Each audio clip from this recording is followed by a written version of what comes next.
Got dirt? This is not just dirt. This is Miracle Grow dirt. And I want you to think about Miracle Grow dirt in your life. And no, this is not an advertisement.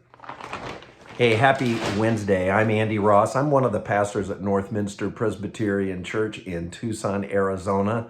We've been doing some repotting around our house. And I gotta say, Miracle Grow is great stuff for plants. It's also a great metaphor, leverage device for pastors and preachers. In our schedule of readings today in the Gospel of Mark, we're in Mark chapter 4, and Jesus begins to relate his famous parable of the soils. 4 different kinds of soils that the seed lands on.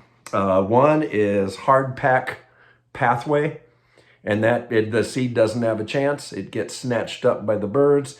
Another one is the seed lands on some rocky area. The seed sprouts but isn't able to develop roots.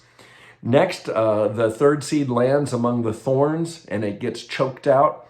And then fourthly, the fourth seed lands on really good stuff, and it sprouts and grows, and there's a harvest. And it took me a while to realize this point. What's the difference between human beings and dirt? We can have a lot to say about the soil context of how we're living life. Some people, they don't give God a second thought. And you can say that's sort of like a cement walkway. God's word, ideas, truth never even begin to sink in. Some folks are like rocky ground. They have an interest in Jesus. They go to church for a while, but they really don't develop that rootage of friendships, conversation, classes, growth, serving. Then there's the thorns, folks who respond to God, but the lures and temptations of this world begin to choke out the God life in them. And then there's the good soil. And here's the point for your Wednesday. You can choose to put your life in Miracle Grow soil each day. How are you making time for prayer?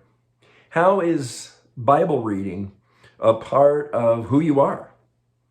Even if it's just reading like a chapter or a short passage each day out on your patio or in the morning.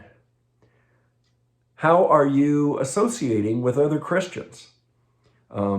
We find real strength and miracle soil as we're in fellowship with other brothers and sisters and we listen and learn. You get the point. Today, I give you a challenge. Get some good soil in your pot. Get some good soil and you'll be surprised how God's seeds of growth and spirit transformation just begin sprouting in you. Other people will notice. And there will be real fruitfulness from Jesus' Spirit in you that will be a blessing to others. It's the real Miracle Grow. And I hope and trust that God's Spirit will be guiding you today, every day. Lord bless you and grow you.